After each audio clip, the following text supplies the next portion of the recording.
Welcome, everyone, to the Fandom Podcast Network special presentation of the Hair Metal Podcast.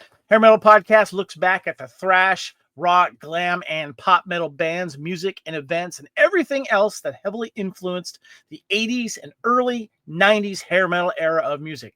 We are proud to discuss the nostalgia of 1980s hair metal. Welcome to Hair Metal Podcast, episode 27. The topic is hair metal era bands' top 2 best-selling albums. Which one is the best? My name is Kevin. I will be your co-host. I'd like to welcome my co-host to the table here, Mr. Mike. What's going on, buddy? You know, Kevin, I was under lock and key, but now I fought tooth and nail to get out of the cellar, and I'm reaching for the sky. I see what you did there. Good to see you, buddy. How are you? Good. How you been? I'm doing good, man. Doing good. Good. Well, we are here, of course, talking a little bit of hair metal, and I know we've got some guests here, but I want to first of all mention, of course, this is the Hair Metal Podcast on the Fandom Podcast Network. We got a new QR code there. Go ahead and scan that. It'll take you right to our website. But, talking 80s metal, Mike, we need some help here, and I hear you got some fellow metal nerds here. So let's introduce the rest of the Hair Metal Council. Who we got here? Well, as always, we have the other 2 hair metal aficionados and experts. I think I brought in. I'm trying to figure out who I brought in first last time. So let's go with Dick. Just pick your favorite. That's all we need right now. No, let's go with not my favorite because they're equally tied. Let's go with Dick Damien. Let's bring in Dick first. Dick, what's up, buddy? What's doing? Good to see you. Good to have you back, man. And as always, my cohort, my co-worker, Nez. Good evening, guys. It's nice to see all 3 of you. It's great. Good to see you. By the way, I don't know if I think I sent you a picture. I also got my was it a shark sandwich? What was it? Shark sandwich t-shirt. Yeah. Okay. Good to see you guys. We have a fun topic here, guys. Hair Metal Podcast, episode 27. We chose our top 10 hair metal era bands that kind of best define the genre. And what we're going to do is we're going to show you what the top 2 best selling albums were for each of these bands. And we're going to discuss which one is the best, which one's our favorite, and tell you, how many units they sold and so forth. And I got the information from bestssellingalbums.org. So that's my research. In case you're curious, you can go there yourself. And the bands that we're going to be discussing are Guns N' Roses, Skid Row, Def Leppard, Poison, Whitesnake, Cinderella, Motley Crue, The Cult, RATT, and Dokken. And we have some honorable mentions. We'll probably get to those a little bit later. But I want to ask you guys a question. When we were putting this list together, we did not include Bon Jovi. I want to ask you, why are we not including Bon Jovi? And Mike, I want to start with you first. I never really, and I know Bon Jovi gets lumped in a lot with hair metal, but I always thought Bon Jovi was more just pop than anything else. There was a couple harder songs that he had, but I think it's just more he's pop metal and not hair metal, not even metal. I would just think of him as pop. Pop songs, yeah.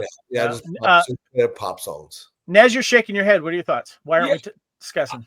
I just think from their earliest recordings before they even hit big, they never really even tried to establish themselves as a metal act. It's definitely more. It was heavy on those keyboards and the look. They had some hair, but it definitely was. There was no metal involved. Yeah. What about you? What do you think, Dick? They did open up for metal bands, though. Yeah. I was going to say, you never say that they're a metal band. That word doesn't come up. ever. And the poppiness of it was aided by the look of the band, like the girls at the shows. There was never metal. It was just hair. I would say hair pop, because we talked about this on another of the podcasts. We talked about it being like hair pop, I think was the word we talked. Right. Or we said. Can you even name a Bon Jovi riff? I mean, when you think of other metal bands, a riff comes to mind right away. But... You know what, Simmer? I think that the riff that everybody would say is a piano riff. Yeah, right. Yeah. Right. There's things that go, they're the, like Bad Medicine. My reason is like, when they hit, everything hit for them, and it didn't matter if Slipper and Wet or New Jersey sold more than the other, and they had like freaking 6 or 7 singles on each album. It seemed like I don't want to talk about all that during a hair metal podcast. To be perfectly honest with you, I respect them for what they've done, but that was my reasoning for it. So I just wanted to bring that to the table. Like, why aren't you guys including Bon Jovi? So there you go. To let you guys know what's been happening recently on the Hair Metal podcast. Mike's been with us for a little while here, and also the Hair Metal Council. But our first show that we did together was what metal bands should have been bigger. That was episode 20, and then we did Van Halen's For Unlawful Carnal Knowledge breakdown album. We also did a little twofer here. We did the Hair Metal podcast episode 23. We talked about the Steel Dragon Rockstar movie soundtrack. And also, we did the Couch Potato Theater movie podcast talking about Rockstar, which, by the way, Mike, is in our top 5 most downloaded movies, most watched movies on our YouTube channel. I just want to let you know. So people like that movie. Very, very cool. Yeah. This was a fun one, guys. We did the Hair Metal podcast, episode 22, the 1980 Hair Metal Supergroup Draft. We picked our top 5 band member supergroup. But I think a certain deceased singer took over that podcast there. So rest in peace. Who? Bobby D. Durango. Bobby Durango. There you go. We also discussed the Hair Metal podcast episode 24. We talked about the Hearinade Stars All-Star album for Fame and Relief that came out in 86. And we had a lot of fun with our Hair Metal podcast best cover songs by hair metal era bands. And the most recent one that we did, this was a fun one. We discussed VH1's top 40 hair bands, the 2001 VH1 special. And then we picked our own top 10, but we had a sleaze meter that we had to adhere to when it came to picking our top 10. So that was a lot of fun. So there you go. But we are now talking about hair metal era bands' top 2 best-selling albums. Which one is best? But before we continue, guys, we love seeing our old 80s hair metal bands. These are the ones that are still alive. I wanted to know what bands have you guys seen recently? And by the way, Dick, I want to see your shirt right now. I thought it was pretty funny. It says, "Missing Vito Brava. Have you seen me?" Brada.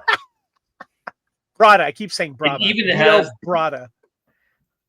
It has the last date scene, and it was given to me by my close friend Nez. That's right. Nez. Nice t-shirt. I like that. I thought you were going to say him. If anybody out there has seen Vito, contact the number. I thought you were going to say it was given to you by Mike Tramp. No, if you remember from my super group, Mike Tramp said no Vito Brada. All right. So has anyone seen any hair metal era bands recently? Anyone? I saw The Darkness. They're not a hair metal era band, but they are lumped in with I would definitely count them. Where'd you see them? I love those guys. I saw them in Ocean City, Maryland on a rainy Friday night. How were they? They were fantastic. Did Hawkins keep his voice together?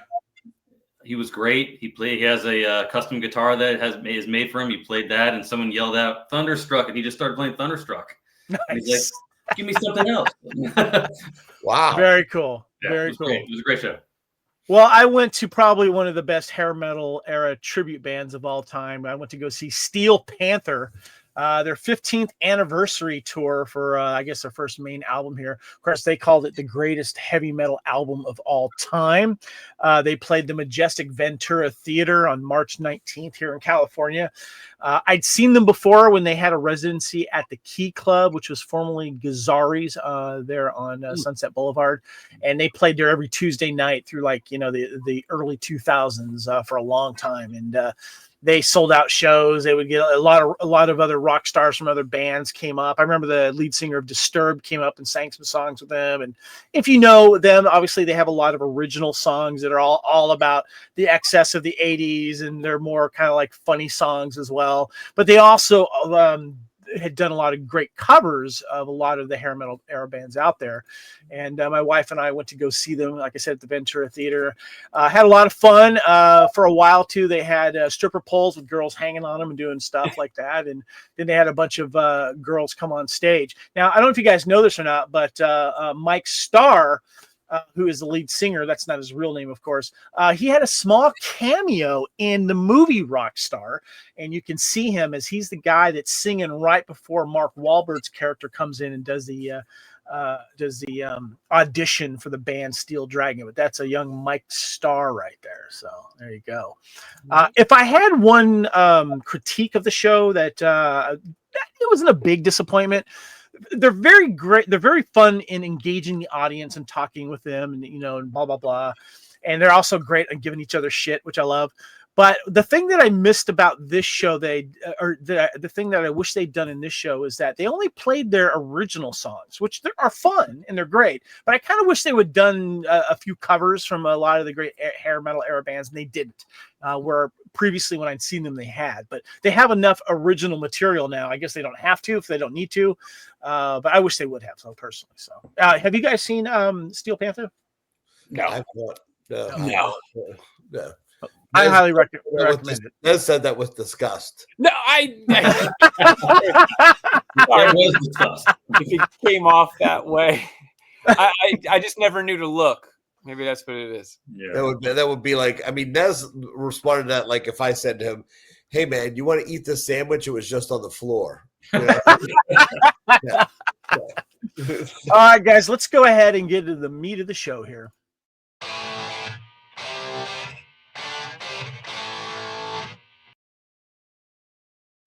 All right, Hair Metal Podcast, episode 27. We are discussing our hair metal era bands that we've chosen, their top 2 best-selling albums.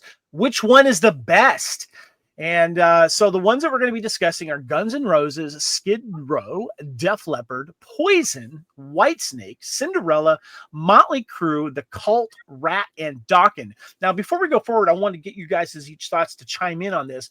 When we decided to talk about this, who came up with this idea originally? One of you guys did. Who was it? I know I don't want to like take full credit, but I do know that it was something that was on my mind. Yeah. Well, okay. Well, let's go to you then, Nez. Why did you decide to come up with this? Because this is a great topic. Because I think a lot of people will spend time debating what to us is obvious. Like we don't need to say that Appetite for Destruction is Guns N' Roses' best album and argue why it is, or some people saying it's not. Like we get it, and the proof is in those sales, and it's why most of their live show is, this album and stuff.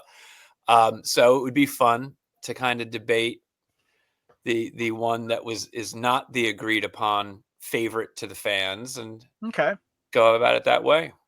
Well, when it came into picking the bands, guys, I just kind of want to get your thoughts on that. Mike, we were kind of taking a poll of the bands to talk to, and I basically wanted a good representation of this era.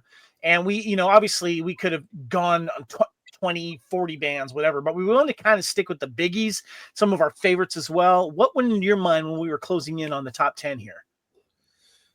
I mean, I really just thought we have everything covered. There's no band that I could think of that isn't in this list that should be. Yeah. Okay. What about you, Dick?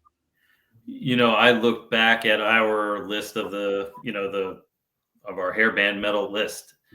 And I was like, these are the ones. There's a couple in there. I'm trying to find my notes from back then about ones that we left off. But I think it's because these are the ones that people would say are the most recognizable, including the ones that we counted as the honorable mentions. I also think, too, that these are the bands, Guns N' Roses, Skid Row, Def Leppard, Poison, Whitesnake, Cinderella, Motley Crue, The Cult, RATT, Dokken. They were all around MTV as well. There were a lot of them toured with each other. But when you look back at this era, I feel like when it comes to the ones that are going to, be the first ones you think of. This is going to be the short list. So that's why we stuck with 10. We do have 4 honorable mentions. If we have time to, we'll get to those. But I felt this was a really good list. And speaking of Guns N' Roses, that's where we're going to start first. Now with Guns N' Roses, what we're going to do, obviously, Appetite for Destruction is the big one. Appetite for Destruction came out in 87. 30 million albums originally sold for this album. But then you got the other 2 here, and I did want to mention these here. We've got Use Your Illusion 1 and 2. This is a double album drop. God, I remember this night well. I stayed up till midnight to buy these albums. But they sold around the same. Some will say that 2 sold maybe a few thousand more, but the research I did is they sold around 15 million each, which is very impressive for a double album release. So what we're going to do is we're going to compare both albums, and I think probably unanimously, I think that, Appetite is probably our favorite. But I'm going to have you guys pick between 1 and 2 of Use Your Illusion. We'll have that discussion a little bit. But I want to ask you guys about Guns N' Roses' Appetite for Destruction. 30 million albums sold originally. We got Walk Into the Jungle, It's So Easy, Night Train, Out to Get Me, Mr. Brownstone, Paradise City, My Michelle, Think About You, Sweet Child of Mine, You're Crazy, Anything Goes, Rocket Queen. Now, did I catch a little discussion between one of you, a couple of you guys about trying to decide which one of these songs is the worst? You did. Okay, tell me about this. Tell me about this, Nez, because I found this interesting. I don't even know how we came up with that, Nez. Yeah, we were just riffing, and I don't know. I don't think it was so much of a conversation of saying an album was perfect, but I was unpleasantly surprised when I put it out to several different chains I have that I really think About You is the lamest song on the record and in the band's career. And I couldn't even remember the damn thing, and I'm with you on that one, by the way. Thank you. And I was shocked that certain people in my life, when I just said, what is the worst song, that was not coming up. And then when I started to slag on it, people started to come to its defense. Oh yeah. And I was just like, you've got to be kidding me. Like, did you come to the defense of that, Mike? Do you disagree? My wife did. My wife said he's crazy. He said that may be her favorite song on the entire album. So, oh wow, okay. I mean, I said that it's You're Crazy, which is almost like a throwaway song. It's the shortest song on the album, and I said that's the weakest song on the album. Interesting. What do you think, Dick? I agree with Rob. I mean, when I hear this, I think of all the hooks on all those songs, and Think About You, I can't put it in my head right now. Right. Interesting. Yeah. It's awful. Yeah, but that one I went with Think About You, but also I'm not a big fan of Out to Get Me, just personally, but I still sing along to it. So, all right, so that is Appetite for Destruction, but let's talk about Use Your Illusion 1 and 2. First of all, were you guys there midnight at some store buying it, Mike? Yeah, I was in college. I was in college, and there's a record store in college that I was there at midnight picking them both up, and actually trying to figure out which one I was going to buy because I don't think I could buy them both. I couldn't afford both of them. I think my roommate bought one and I bought two. These dropped September 13th of 91, and it was 2 days before my birthday, and my buddies got together and bought me both CDs. Which I thought that was cool. Do you remember this, Dick? I remember my brother stealing both of them from the mall. Ocean County Mall. I didn't have to worry about buying them. My brother just went in there and took them. I think that makes you an accessory after the fact. Yeah. What about you? What about you, Nez? Were you in line getting these? My older brother was. At this point, I was disappointed that they were pulling this publicity stunt. I really was. I was just like, you've got to be kidding me. It's going to be so expensive to get these albums. And I also felt they had so much time between Appetite. I know they put out the Lies album, but the EP, but I was like, it just seemed like it was so long between Appetite and this release, like 4 years. And that's a long time, even by today's standards, it's a long time. Yeah. I do remember some people being a little pissed that they were releasing 2 albums, and that, at this time we were also thinking how expensive that was. And you mentioned Lies. I did want to mention to you guys and the listeners that the the number 4 selling album was great. The Greatest Hits, that came out in 2004, had over 11 million sales. And then Lies came out in 88. That had almost 6 million. It was 5,900,000. The Spaghetti Incident in 93 sold 5 million. Chinese Democracy sold 2,225,000. The Live Era from 87 to 93 that came out in 1999 sold over 1,200,000. And Live from the Jungle, Japan only, 1988, that had the alternate image of the Appetite for Destruction, sold 15,000. And then they had a limited edition box set in 93 that sold 11,000. So that's where we're at with those. Okay, guys, let's go ahead and talk Use Your Illusion 1 and 2 tracks here, because I'm going to have you choose between these two. And tell me if you think it's better than Appetite for Destruction. So with Use Your Illusion 1, we had Right Next Door to Hell, Dust and Bones, Live and Let Die, the cover by, of course, Paul and Linda McCarthy, Wings cover, Don't Cry, Perfect Crime, You Ain't the First, Bad Obsession, Back Off Bitch, Double Talk and Jive, November Rain, The Garden, Garden of Eden, Don't Damn Me, Bad Apples, Dead Horses, and Coma. And then for Use Your Illusion 2, we had Civil War, 14 Years, Yesterdays, Knocking on Heaven's Door cover, Get in the Ring, Shotgun Blues, Breakdown, Pretty Tied Up, Locomotive, So Fine, Estranged, You Could Be Mine, Don't Cry, and My World. Nez, I'm going to start with you. Of Use Your Illusion 1 or 2, which one is the better of the two in your opinion? Number 1. Yep. Number 1. I love the opening 2 tracks, Dust and Bones more so. I do think while it's a departure of the real dirty rock and roll that Guns N' Roses built themselves on, November Rain is a masterpiece. It really is. And I dig the song Coma goes over well live. I like that song. It was tough. But I stand by number 1. Absolutely. Okay. Dick, what's your take? 1 or 2, and why? Number 2. Now, they both have Don't Cry. Alternate lyrics for each song, each version.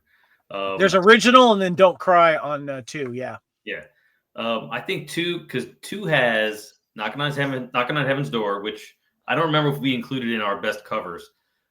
Civil War, which came out, it was like sort of like secretly released prior, if I recall correctly.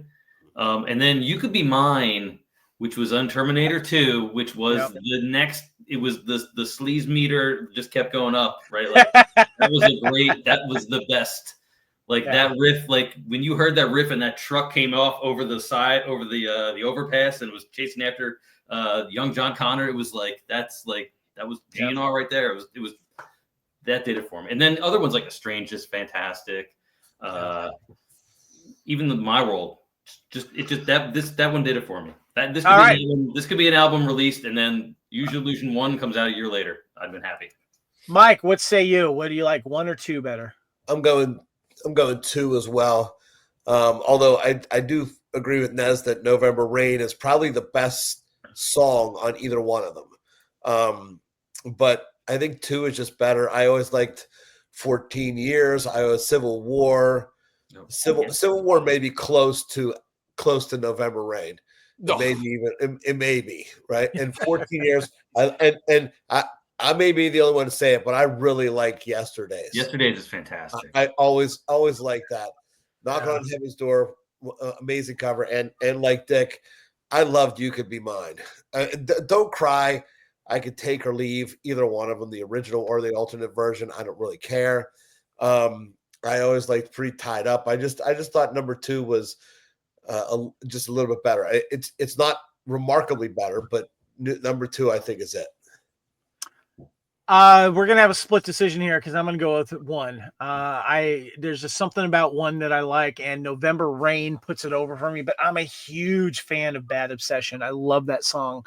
I love it because they include it live a lot, and they did recently when I saw Guns N' Roses in Australia.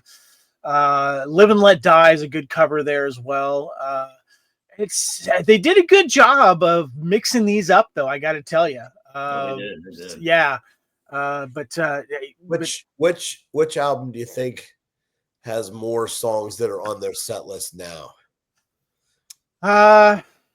It's interesting. I would probably You Could Be Mine, definitely. Civil War, yes. Knocking on Heaven's Door, yes. Yesterday's. They did what's play that? Yesterday's. They On played one of the Yesterday's. album. Yesterday, so that's 4 for sure. On and do they still do Pretty Tied Up or no? not as much as they used to, Range? but that's still a lot. Yeah. So that's about 4 for sure. And then 1, you got Live and Let Die. Don't Cry, I've heard. Bad Obsession, they always play that. Obviously, they play November Rain. So that's kind of 4 and 4-ish, guys, from my recent experience. Yeah. You know, I know. What do you guys think? Do you think 2 maybe? I mean, I don't know, but I wanted to throw in there that I heard Slash in an interview when asked how they decided on the track listings, the sequencing. I felt he was just bullshitting where he said the order of the songs was the order they recorded them in. Like, Wow. Yeah, he said so, and at the time, and this wasn't like a back in the day thing. This was like a retrospective, like looking back on these brilliant albums when he said it. And I was like, we're all grown adults here. Stop BSing us. That's not how music works. There's no way. And they said, all right, a song a day or something. That can't be because Right. You Could Be Mine was released before these albums came out. Yeah, it's true. It's on 2. It's like the second to last song on 2, so that can't be. Okay, so the big question is: does one of these measure up to Appetite for Destruction for you guys? No, not even close. No. Yeah. I thought it was unanimous. I would agree. Yeah, Appetite for Destruction, just pretty much. Yeah. I mean, you even said like 1 and 2. 1 had 15 million, 2 had 15 million, and they just about tied Appetite for Destruction. Appetite for Destruction may be the best debut album ever. Yeah. Dick, go ahead. I would even say that putting the best songs from 1 and 2 together don't equal. You're right. Yeah. If you just made Use Your Illusion and said it's these 10 songs, I don't think it measures up to. No. Appetite. Good call. Yeah. I like that. Okay, so it's unanimous. Appetite Destruction, definitely the better one. And I agree with you, Mike. It's definitely I think the best debut album of all time. You could make an argument for Van Halen's first album, but for me personally, I gravitate towards Guns N' Roses because when Guns N' Roses came out, it's kind of like a kick in the nuts. You're like, holy shit, these guys, wow, So, yeah. Don't you dare say Led Zeppelin 1, Nez. That was all cover songs. I know you're gonna say it was all cover songs, so don't even say it. All right, guys, let's go ahead and get into the next band here. This will be a fun one. Skid Row. We're gonna discuss Skid Row's debut album, 1989. Sold 5,939,570 units, almost 6 million copies. The next album, Slave to the Grind in 91, did almost 3 million at 2,295,000. A good debut album there and a really good follow-up. I guess we can both agree with that. So for Skid Row, the debut album, we've got Big Guns, Sweet Little Sister, Can't Stand the Heartache, Piece of Me, 18 in Life, Rattlesnake Shake, Youth Gone Wild, Here I Am, Making a Mess, I Remember You, and Midnight Toronto. Then the next album, Slave to the Grind, we have Monkey Business, Slave to the Grind, The Threat, Quicksand Jesus, Psycho Love, Get the Fuck Out, Living on a Chain Gang, Creep Show, In a Darkened Room, Riot Act, Mud Kicker, and Wasted Time. Now, we should mention, guys, that This album is a straight up metal album. It's a lot Yes. heavier than their original album. People love it for that. Yes. And Yes. I just want to share a quick little story. Was when back in 2018, before I came back to California, my now then fiance and I, we went to go see Sebastian Bach at the Whiskey. He played 2 sold out nights. It was a Friday night and a Saturday night. The Friday night, he played the entire Skid Row album in the order that you would listen to it on Friday night. And I think he threw in a couple of the Slave to the Grind songs, like the end and a cover or so. And then on the Saturday night, he did the entire Slave to the Grind album, and then probably did a few from the original album as well. I didn't go to both nights. I had to pick the first one because, for reasons. I don't know if you guys know, but the I Remember You is me and my wife's song. We actually incorporated them into our wedding vows. So that, we went to go see that one. But a lot of people will say, well, you can't really compare these two. They're 2 different albums. Well, we are. So let's go ahead and start with you, Nez. As Skid Row, sold, the original album sold twice as many, but Slave to the Grind almost 3 million copies in its original run there. Give me your thoughts on which album you think is the best. I am going to go with Slave to the Grind.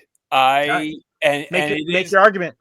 Well, it's first and foremost, it's everything you said I agree with, and it's how it was being described at the time. Was that it was just a much more aggressive driving album than their debut. Growing up at that time, like this came out when I would have been a freshman in college, I believe, 91. At the time I saw it for what I felt it was, and I felt like they were trying to escape any hair metal association, separate themselves from the Poisons of the pack, and try to get into that vein of thrash metal, speed metal, and even the alternative scene at the time with bands burgeoning like Soundgarden and grunge was on the rise quickly. Right. And that's what I felt it was. But listening to them this week, I would be very proud to say Slave to the Grind was an album I wrote. And I believe Simmer and I saw Sebastian Bach do this in Philadelphia a handful of years ago, and it killed. At the time in the 90s, I remember I really liked the title track a lot. I think the song Creep Show, I used to think it might have had something to do with the movie, but I believe it just doesn't. I think the only thing that detracts from it, honestly, is Wasted Time is a waste of my time. I like that song. Do you? Oh, yeah. No, I was like, to close out this album, like, kills, it crushes. There's another ballad on there too on the first side, I know, but to just, I don't know, to bid your fans, adieu with that one.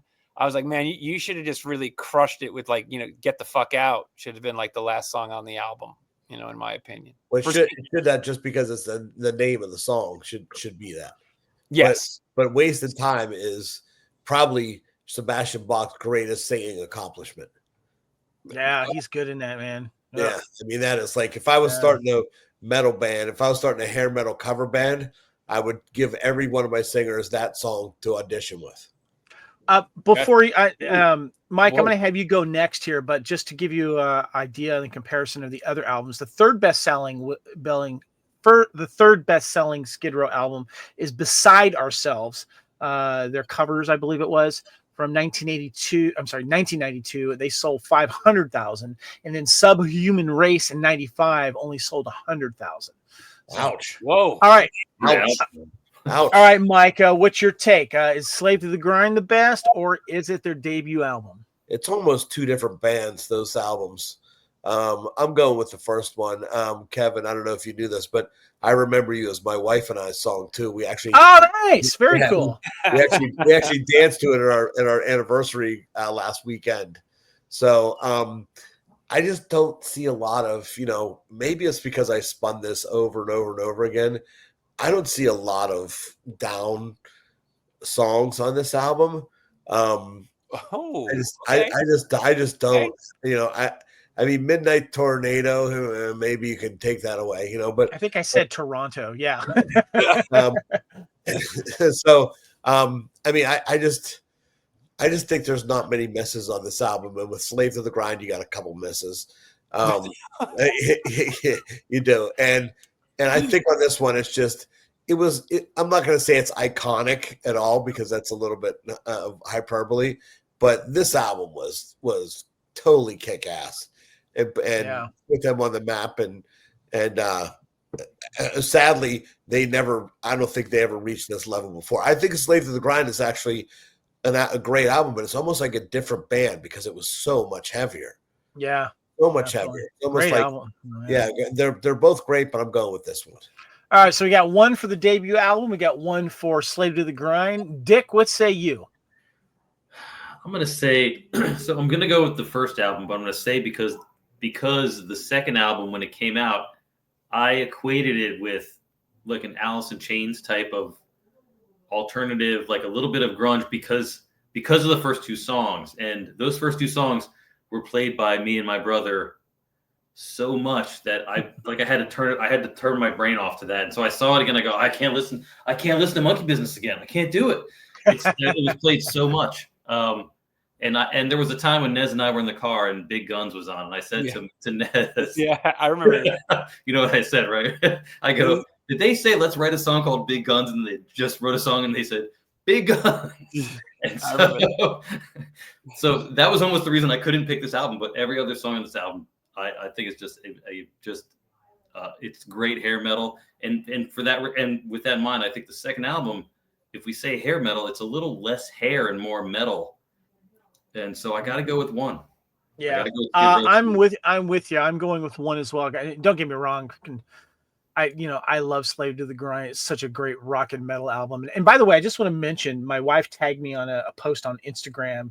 There's audio of Bill Burr talking about Skid Row's, I believe it's 91 or 92 appearance on Saturday Night Live, where they're playing the Monkey Business, and how they just killed it. Mm-hmm. And they just kind of saw that. I recently saw it. And how an impression it made on Bill Burr, what Skid Row was about at this time. And I kind of feel like they were like, yeah, we were lumped in the hair metal era for a reason, but this album's going to say otherwise, But Mike? When I saw that the other day, I thought to myself, how can Sebastian Bach must be a nightmare, but how these guys can't get it together to do one last tour together. I can't. I mean, how much of a moron can he be? I mean, you wouldn't even be traveling together. Yeah, it's funny too because they're looking for another lead singer now, and I can't take any Skid Row release song seriously if Sebastian Bach's not part of it. I just can't. And my wife and I had come to the decision where, would you rather see Skid Row play Skid Row songs, or would you rather see Sebastian Bach sing Skid Row songs? And we're like, Sebastian Bach's your front man. Sebastian Bach got you where you are for a reason. And so this album here, the debut album, epitomized that. Obviously, it has sentimental reason for me, but I love the Big Gun song. I love how it opens up. I love Sweet Little Sister. And what was interesting, too, when he did that tour, because he was celebrating the 35th anniversary of that album, of the Skid Row album, when he was doing that, he was saying that, like, there were some of these songs they never played live ever originally. And so it was a challenge for him to relearn some of these songs. But he had a really good band being able to play them and stuff. And it was great. He just went straight from the top to the bottom, ending with Midnight Toronto. And then I think he did a couple of Slave songs and a couple of Midnight Tornado. I said Toronto again, didn't I? Yeah. Okay. So anyway, looks like I'm sorry, Nez, but it looks like 89 Skid Row beats out there. So hey, there you go. I'm okay with that, because before we move on, what I will say, the years kind of matter more of nostalgia and sentimentality. That at least with the first one, the movement was kind of at its peak, and the masses were more in love with it, and that was a really fun time. And by the time the second one came around, we kind of know that we knew the direction things were going. And Yep. you know. All right, let's get to the next one, guys. Here, let's go ahead and discuss Def Leppard. Hysteria 1987 is at the top with over 25 million units sold. Pyromania 1983 sales 12 million. We know how big Hysteria was, but there's debate. What's the better album? So let's discuss that. We got Hysteria. I think they released, I want to say 6 singles from this freaking album, if I remember correctly. It starts off with Women. The entire first side, I know that. Yeah. The entire first side. The second side starts with Gods of War. Yeah, it's crazy. So yeah, so we got Women, Rocket, Animal, Love Bites, Pour Some Sugar on Me, Armageddon It, Gods of War, Don't Shoot Shotgun, Run Riot, Hysteria, Excitable, Love and Affection. I think Hysteria was the only song on the B-side that was released as a single. Yes, So yeah, it's yeah. 1, 2, 3, 4, 5, 6, 7 singles off that damn album. Next we have, of course, Pyromania, starting with Rock Till You Drop, Photograph, Stage Fright, Too Late for Love, God, great song, Die Hard the Hunter, Foolin', Rock of Ages, Coming Under Fire, Action Not Words, and Billy's Got a Gun. Mike, I want to start with you on this. Of these two, and I guess I should recommend or let you guys know. Before you answer, let me tell you where the other ones come in here, okay? Let me bring up Def Leppard. Here we go. So obviously those are the top 2 best-selling ones. Third was the Vault Greatest Hits in 95. That was about 6 million. Adrenalize in 92, 6 million. The Vault had 6,206,000. And then High and Dry in 81 had 2,500,000. And On Through the Night was at number 7 after Retroactive in 93 with 2 million. On Through the Night was a little over 1 million. Rock of Ages Definitive Collection in 2005 was 940,000 units, and Euphoria in 89 was 685. So that gives you kind of an idea of where the other albums line up to these two. Mike, which one is your favorite? Well, it's funny that you said Too Late for Love is a great song, because that's the one that Nez said is the worst song on the album. Oh my God, I did. What do I know? We had a discussion about this one, and he said that's that slow one. That's the worst song. So I mean, boy, it's tough, because I mean that I do like Too Late for Love, right? I do like it. It is not the worst song of the album. I don't know what goes on in Nez's brain sometimes. I've wondered that myself. I mean, boy, this is tough. I mean, well, the problem with it now, like this album here, Hysteria, their first single was Women. And I never liked that song. I still don't like that song. I think it's ridiculous. Why they even chose that as the number 1 single? Maybe because it's the first song in the whole album. I cannot listen to Pour Some Sugar on Me ever again in my life. It is so overplayed. But I kind of keep that out because I'm trying to judge this by when they came out. And there's some real misses on this, like Excitable, Run Riot, Don't Shoot Shotgun, Gods of War. They're all very sort of mediocre songs. They're not great. They're not horrible. They're just mediocre. And then the first one, I think the good songs are much better. Like these songs, like Rock Till You Drop, Photograph, Foolin', Rock of Ages. Those 4 songs are better than any song on Hysteria. So I have to go with this one. All right, so you're going with Pyromania as the better album, the second best selling. Okay. Nez, go with you. Too Late for Love Hater. What you got? Which one's what album do you like? Guilty. But I am with Simmer. This album, I listened to it yesterday. I put it on, and it's. I looked at the album jacket as it was playing, because I kind of get some of their songs confused on if it was on High and Dry or this one at times. I was like, no way! Like, this one's also on this too, And I was just like, this is great, and. Additionally, Rick Allen had 2 arms, so that's good. Okay. Just saying. So they weren't. Is that a deal breaker for you? No, he was using electric drums on the next album, and this was a legit acoustic set for sonic purposes. But I think the time period, I always associate Pyromania with some other awesome albums at the time, and that would be Metal Health. It would be Shout at the Devil. It would be Stay Hungry. And the MTV ushering in these bands, and it was just like a really cool time, and the music still stands. It still stands. I saw Def Leppard however many years ago, a couple years ago, and when they play these songs, it's equally split between Pyromania and Hysteria, and I'm just saying that my foot's tapping much more at Pyromania. Okay, so 2 votes for Pyromania. Mm-hmm. Dick, what say you, sir? Is it Pyromania or is it Hysteria? I'll say this. I care more about the songs in Hysteria because I got Hysteria when I got MTV, and it was a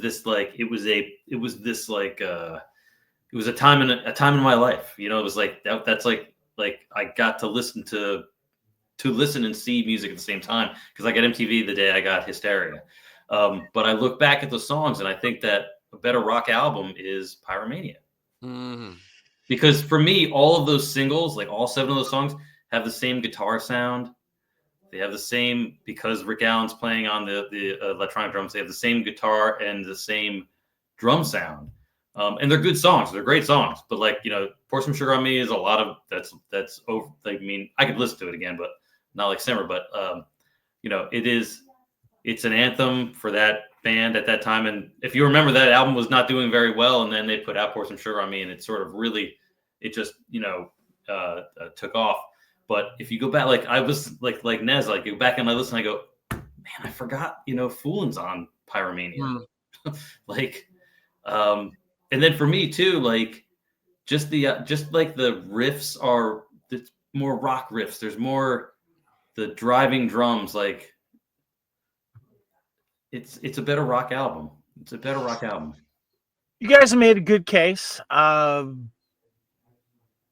You almost swayed me, but I'm going to go with Hysteria. I'm going to be the lone one to pick Hysteria, just because I was trying to, I was looking at the songs. And I was looking at how many.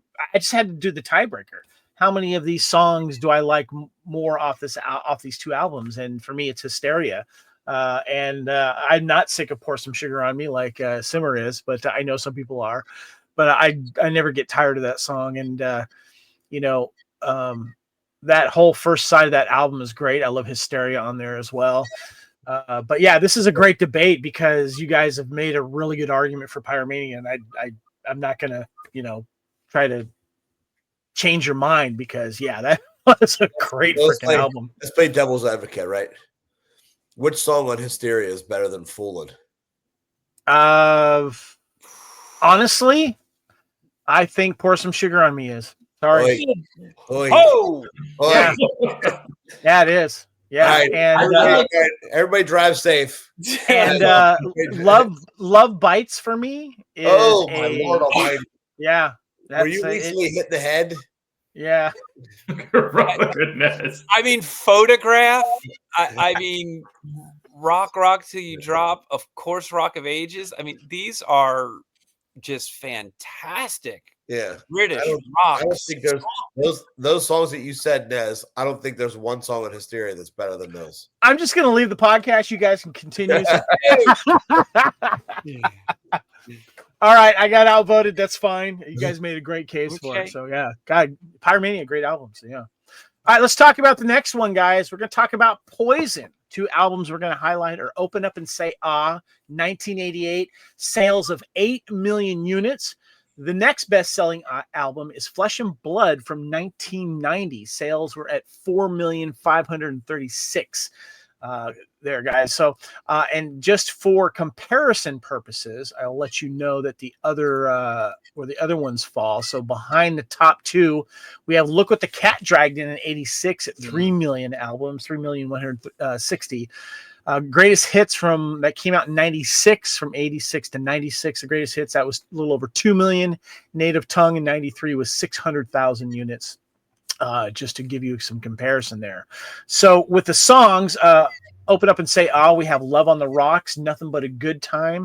Back to the Rocking Horse, Good Love, Tearing Down the Walls, Look But You Can't Touch, Fallen Angel, Every Rose Has Its Thorn, Your Mama Don't Dance, and Bad to Be Good. And with Flesh and Blood, we've got Strange Days of Uncle Jack, Valley of the Lost Souls, Flesh and Blood, Sacrifice, Swamp Juice, Soul O, Unskinny Bop, Let It Play, Life Goes On, Come Hell or High Water, Ride the Wind, Don't Give an Inch, Something to Believe in, Ball and Chain, Life Loves a Tragedy, and Poor Boy Blues. Dick, gonna go to you, sir. Of these two Poison albums, which one is the best? Open Up and Say Ah or Flesh and Blood? Give me the reason. Open Up and Say Ah is better. It is, again, more rock and more, I think it has more, just a little rawer, more raw. That's the way to say it for the teachers. But I do love Flesh and Blood. It had, like, I like Unskinny Bop. Can you go back to, yes. There's a lot of great ones in there. And I'm not going to say the words, like, I don't want to say clunker, but like there are songs in there that I just don't like that are just in the middle. And I go back and I went back, listened to Open Up and Say Ah again. And I go, even Your Mama Don't Dance. Like it's a great cover. And it was a hit for them. Right. It was a good choice. And I think CC DeVille, the guitar playing on this album is Open Up and Say Ah. Open Up and Say Ah is just, it's people say a lot about him, but I think he's a fantastic guitar player. He is. He on this album, it's not, I want to say raw. It's like, it's just it's not even refined. It's just a really good, it looks like the cover. Like every song in there looks like the cover of the album in my head. Okay. Good call. Nez, what about you? Is it Open Up and Say Ah or Flesh and Blood? It is Open Up. It is. I like one of the other albums earlier. I got around to listening to Flesh and Blood yesterday, and I was just disappointed track after track after track. It was a really hard listen. What was? Flesh and Blood. Okay. It became clear how Bret Michaels is able to parlay his talents into more of a country Americana thing. That it explains why he wears cowboy hats now.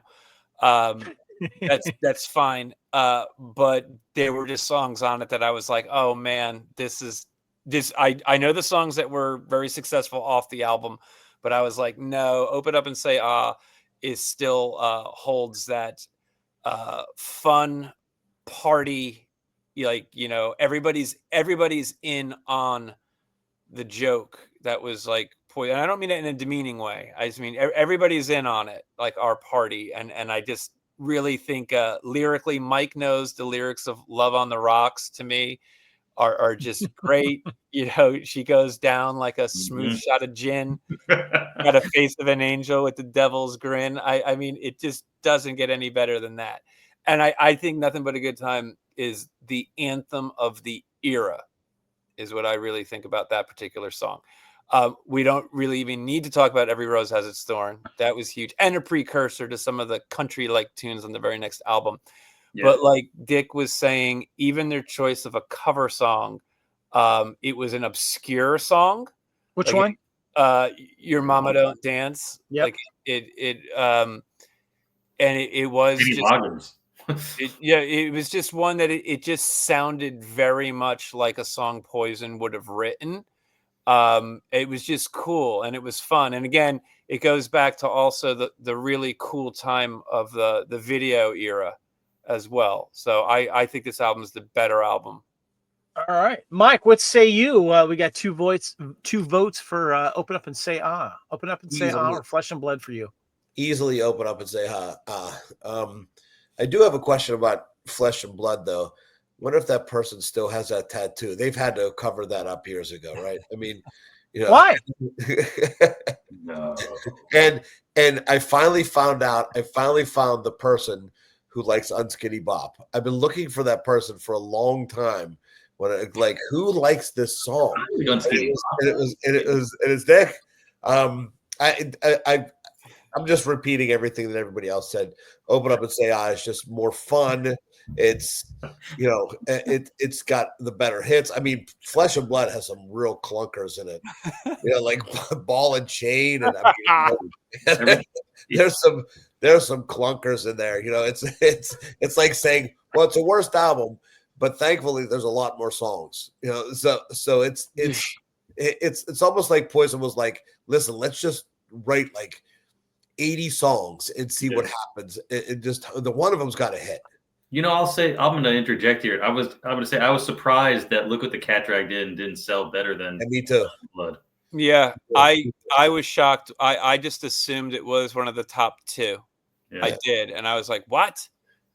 And gentlemen, you're very intelligent people. If any of you can explain to me the chorus of Ride the Wind when Bret Michaels says, "Never coming back until I touch the midnight sun." Yep. What is the midnight sun? Well, it's in Australia obviously, obviously it's something because he came back.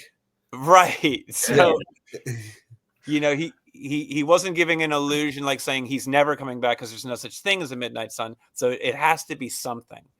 I just don't know what it is. I agree with you guys. Poison's Open Up and Say Ah is the better album.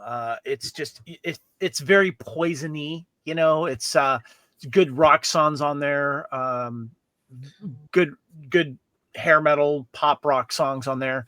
And Your Mama Don't Dance was a great choice for a cover. And Every Rose Had Its Thorns is one of the most iconic hair metal ballads of all time. Now, when it comes to Poison, Flesh and Blood, there's really only 3 songs that pop up for me. That's Unskinny Bop, Ride the Wind, and Something to Believe In. Something to Believe In, I think, is a really good, ballad as well. But I'm going to throw myself out the window and just say that my favorite Poison song is Unskinny Bop. Oh my God!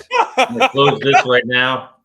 Oh my God! I'm gonna say it. I'm sorry. I love that song. I love the way it starts out with the bass and the drums. In the video where he's dancing with the computer animated girls. It is awful. Did I hear someone else like Unskinny Bop, or is that just me? Well, I like. I'm okay. Thank you, Dick. Yeah. I'll say this again, like I said before, like when it came out.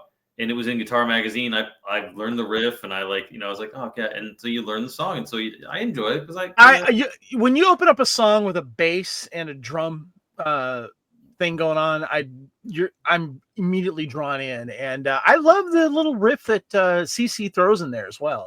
So I mean the lyric of. Why don't you just pump me? Like gasoline, you want to pump me and leave me when you get your fill. I mean, yes. You got to have a cheesy song about sex, and that song defines that. So. I would say that song, that Unskinny Bop and Cherry Pie, I think they're the same time, and I think it was the battle for who could make the most innuendos. Yeah, pretty much, yeah. All right, guys. The next band we're going to talk about is Whitesnake. Whitesnake's 1987 album sales were 9,210,800 units, and then the second best-selling album is their '84 album, Slide It In, with 6 million units sold here. And for the Whitesnake '87 album, we have Still the Night, Bad Boys, Give Me All Your Love, Looking for Love, Crying in the Rain, Is This Love, Straight for the Heart, Don't Turn Away, Children of the Night, Here I Go Again, '87, and You're Gonna Break My Heart Again. For the Whitesnake Slide It In, we have Gambler, Slide It In, Standing in the Shadow, Give Me More Time, Love Ain't No Stranger, Slow and Easy, Spit It Out, All or Nothing, Hungry for Love, and Guilty of Love. Nez, I'm going to start with you. Of these 2 albums, which one is the best Whitesnake album? Before you answer, I just want to let you know the third best-selling album was The Greatest Hits in '94, just reached over 1,200,000. Slip of the Tongue in '89, you had 1,200,000. And the 20th Century Masters, the best of Whitesnake that came out in 2000, sold 500,000 units. So for Slide It In or the 87 album, self-titled album Whitesnake, which one is the best? Look, I'm going to start by saying this might not go over well with all of your listeners, Kev, but I felt picking the better Whitesnake album for me was like picking the better pair of dirty underwear. Because I just never got into Whitesnake. So this was a tough one. And I listened to a lot of Whitesnake, at first I didn't completely understand the assignment in its entirety, actually. So I listened to all of them, and my album was Saints and Sinners. That's what I was going with. So, but I'm going to say Slide It In. I'll say I'm going with that one because the songs just rock a little bit more for me. They do. And I will say, I know I just kind of slagged Whitesnake. I really do like the song Slow and Easy. It's a guilty pleasure song. And I feel just real quick, Whitesnake's got a lot of albums on this list, and Saints and Sinners was at the 11th spot with the 1982 album. 11th spot was 71,000 units originally sold. Okay. All right. So you're going with Slide It In. I'm going with Slide It In for Slow and Easy. And of course, the chaser of Spit It Out. I mean, it's just like so ridiculous. It should have went Slide It In, then Spit It Out. That's the track. I missed that. All right, Dez, or Dick, what say you? Is it Slide It In or is it the 87 self-titled? It's Whitesnake. That's the best. The John Sykes era. He's just a great guitar player. Just died. Rest in peace. Yes, rest in peace. Like every one of these songs, like I listened to and I learned to play. They just have a great sound. I was surprised that Slip of the Tongue wasn't higher on the list. It wasn't number 2, but that's a different. Yeah, it was at number 4 with 1,200,000 units. Like Still the Night is a fantastic song. Children of the Night, Here I Go Again, as a cover of their own song. Give Me All Your Love. I mean, I love every one of them. They're all great. Slide It In. They're like the innuendo stuff is there's too much of it for me. Okay. Gotcha. All right, Mr. Simmer, what say you? Is it Slide It In or is it the 87 album? It's the 87 album. And one of the reasons why I think that is because I was working in a record store in 87 when this came out, and someone put it on in the record store, and it's the first album that I ever remember hearing the whole way through and liking every song. Yeah. Nice. At the first listen, right? Gotcha. Like other albums I would listen to, and then the songs grew on me. But when I first heard this album, I was like from front to back, I liked every song the first time I heard it. Slide It In is great. I really like that album. I didn't discover that until I listened to the Whitesnake album. Right. Who was the guitar on that? Was that Sykes on that one too? Right. No. On Slide It In? No, I don't think so. No. I just read it. It's the original guitar player. I just had it up here. I'm forgetting who it was. So yeah. Yeah. Okay. Can I ask Mike though? Like Mike's a very big Led Zeppelin fan. And do you like this album more, Mike, because it sounds a lot like Led Zeppelin? Sure. I mean, it's a cover of a cover of a cover band. Slide It In doesn't sound as Zeppelin-y as White. You're right. I mean, Slow and Easy is not a Zeppelin song, but neither is Give Me All Your Love. Maybe Crying in the Rain. All right, I'll give you that one. Right? Is This Love is not a Led Zeppelin song. So I don't know where you guys are doing with the Led Zeppelin stuff here. I'm lost. We have a lot of arguments about. I think Led Zeppelin is the most overrated band ever, and almost punches me in the face when I say that. But yeah, this Whitesnake album is far superior because I think the Slide It In album has some clunkers on it as well. It was Mickey Moody, by the way. Mickey Moody was the original guitar player. I thought you said Mickey Rooney. No, Mickey Moody. Wow. I'm going to go with the 87 album too. There's a lot of banger hits on this one too. And, this was the iconic MTV video image aid. Tiny Katane was all around on this too. She left an impression, obviously, but just a really good album. And I think this was the album that really kind of blew up Whitesnake as well. So yeah, my vote is for this one. So it looks like it's 3-1 there, Nez. All right. Okay. Fair enough. All right, next we've got Cinderella. The two albums we're going to compare are Long Cold Winter in 88. We had sales of 3,225,000. And then we have Night Songs in 86, sales close to number one, but their sales for Night Songs was 3,100,000. And for Long Cold Winter, the songs we had on there was Bad Seamstress Blues, Fallen, Apart at the Seams, Gypsy Road, You Don't Know What It Got Till It's Gone, The Last Mile, Second Wind, Long Cold Winter, If You Don't Like It, Coming Home, Fire and Ice, and Take Me Back. That is the song list for Long Cold Winter. For Night Songs, we've got Night Songs, Shake Me, Nobody's Fool, Nothing for Nothing, Once Around the Ride, Hell on Wheels, Somebody Save Me, In From the Outside, Push Push, and Back Home Again. Comparison for the other Cinderella songs, at number 3, we had Heartbreak Station, which came out in 1990, sold 1 million albums, 125 for comparison there. All right, guys. Mike, I'm going to go to you first on Cinderella. Is it Long Cold Winter for you, which was their biggest seller, or is it Night Songs? And keep in mind, it's only about a couple 100,000 units that separate these two albums here. What's one say you is the better album? You want to talk about Skid Row? I mean, two different sounding albums. These are two completely different. This is almost two completely different bands. Even though it was the same personnel, they're completely different albums in the sound. This was more of a metal album. Which one? This one here, Night Songs. Night Songs. Okay. Was more of for the audio podcast, we got to clarify. Yeah. And the other one, Long Cold Winter, is more like a blues rock band. They're just completely different. I would say I just like Night Songs better. I just like, I mean, Somebody Save Me, Shake Me, just those two. Don't even throw in Nobody's Fool or Night Songs, just those two, and even Push Push.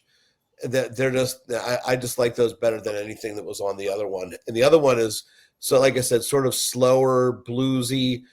You can tell that they're trying to maybe get away from the hair metal thing and trying to mature a little bit, which they did. It's a great album.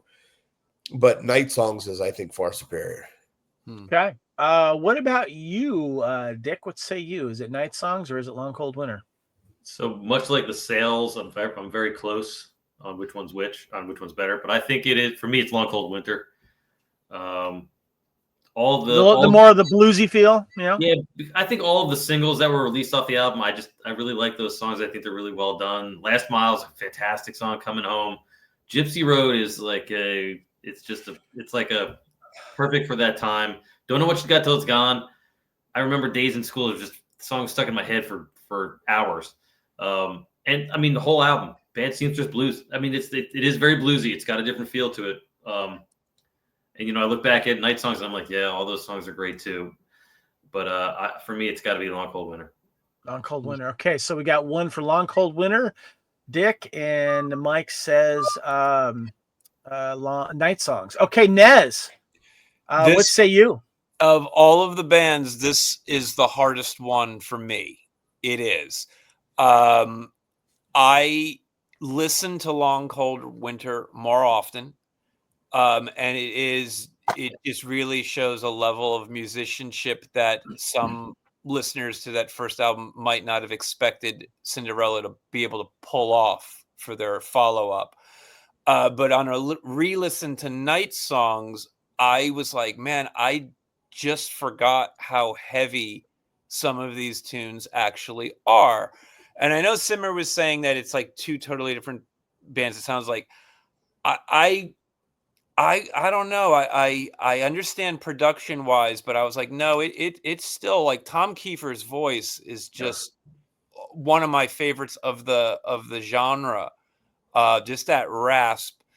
And one of the most underrated guitar players too. Yeah, no, he really is. He absolutely is fantastic. I think my favorite song off of Night Songs is the title track. Absolutely is. And I probably say the next one would be Nobody's Fool. So, but I do think I think I'm gonna go with Long Cold Winter because the opening track Into Fallen, like, forget it. It's just absolutely great. I love a part of this at the seams. Simmer and I did see this a handful of years ago. All these songs work so well live. It just feels right. Love it. I think Kiefer wrote all the songs too. Did he not? Yeah, he did. I think he did wrote them all. Yeah, he was Cinderella. Yeah. Yeah, pretty much. He's the guy. Nez, I'm with you. This was one of the toughest ones for me, and I went back and forth to be honest, and I'm still kind of going back and forth, but my brain is going to Long Cold Winter just because of that. And you kind of brought it up, Mike, is the more of the bluesy feel. And when you are a hair metal band and you show a little bit of blues influence, you're gonna get my attention. You're gonna get a nod from me. And there's something about the composition of the songs and the sounds. And you guys, obviously, Kiefer, his voice is amazing. And there's just something about the guitar work in this particular album too that just rang with me a little bit more. So, but man, it was tough. But yeah, I'm gonna go with Long Cold Winter on that one. So there we go. All right, guys. Next band we're gonna be talking about here is Motley Crue, and the two top most selling bands that we're gonna discuss. First of all, Dr. Feelgood, 1989 release, is at the top with 6,610,000 units sold.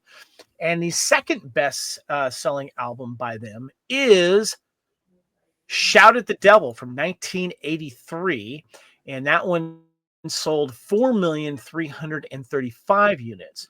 Now, to give you guys an idea of where the other albums rank in sales, behind Shout at the Devil, we had at number 3, we had Theater Pain, almost right there. 4,300,000. So not about 35,000 albums was the difference there.